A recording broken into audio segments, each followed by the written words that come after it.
ఆమెకే 1000 చేతులు. దానికి చట్టం ఇంకొక 1000 చేతులిచ్చింది. ఇప్పుడు అత్యంత బలోపేతం అయిపోయి అంటే చాలామంది, అందరూ గాదు, కొందరు కన్ను మిన్ను కానంత విచ్చలవిడిగా ఆ చట్టాల్ని దుర్వినియోగం చేస్తున్నారు.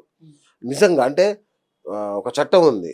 ఇట్లా మీరు ఎదురుగ్గా ఉన్న అమ్మాయిని ఇట్లా కొంచెం చూసినా, అదో రకంగా యెస్. చూసినా అవును. కేసు జైల్‌లో తోసేయడమే. ఆమెని ఇబ్బంది పెట్టే రకంగా కనుసంజ్ఞ చేసినా, యెస్. చేతలు చూపించినా, యెస్. సిగ్నల్స్ ఇచ్చినా, సెక్షువల్ ప్రొవోకేటింగ్ చేసినా తీసుకెళ్ళి లోపలేసి కుమ్ముతారు. అక్కడి నుంచి మొదలుపెట్టి అత్తగారు ఇంట్లో ఏదైనా గొడవ జరిగితే ఆడపడుచుని కూడా బొక్కలో వేసే చట్టాలు. వాళ్ళెక్కడో ఉంటారు. అవును. వాళ్ళు గూడా ఈమె గనక రాస్తే పేరు, హ్మ్. వాళ్ళను గూడా బొక్కలో వేసే చట్టాలు. హ్మ్. ఇంత భయంకరమైన చట్టాల అండతో వీళ్ళు చెలరేగిపోతున్నారేమో! ఏంటి దీనికి పరిష్కారం ఏంటి? ఇది నేను ఖండిస్తున్నానండి. ఇంత హ్మ్. గొప్ప చట్టాలు ఉండడం వల్ల వాళ్ళు చెలరేగిపోవడం లేదు. హ్మ్. ఆ చట్టాల్ని దుర్వినియోగం చేస్తున్నదెవరు? ఆ సలహాలు ఇస్తున్నదెవరు? హ్మ్. లాయరోత్తములా? నేను మాట్లాడకూడదేమో?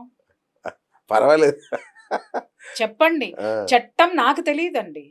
చట్టం ఎవరి దగ్గరికెళ్తాను? చట్టం తెలిసిన వాడి దగ్గరికెళ్తాను. ఓకే. తెలిసినప్పుడు వాడు చట్టాన్ని ఎలా కోర్ట్‌లో ఓకే. ప్రవేశపెడుతున్నాడో అదే ఈరోజు నడుస్తుంది. ఓకే. ఆడపిల్లల దుర్వినియోగం చెయ్యల. అబ్బా! మళ్ళీ మళ్ళీ మాట్లాడుతున్నా ఇది నేను. కొత్త కోణం ఇది. అవును. ఆడపిల్లకి ఆ సలహా ఇచ్చిందెవరు? ఓకే. ఆడపిల్లల కుటుంబం తరపున నిలబడిందెవరు?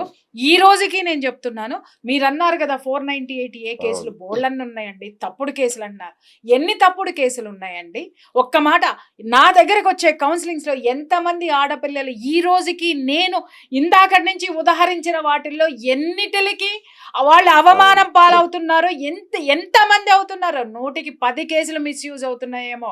90 కేసులు ఆడపిల్లని ఓకే. ఇంకా అణిచివేస్తున్నాయి సార్.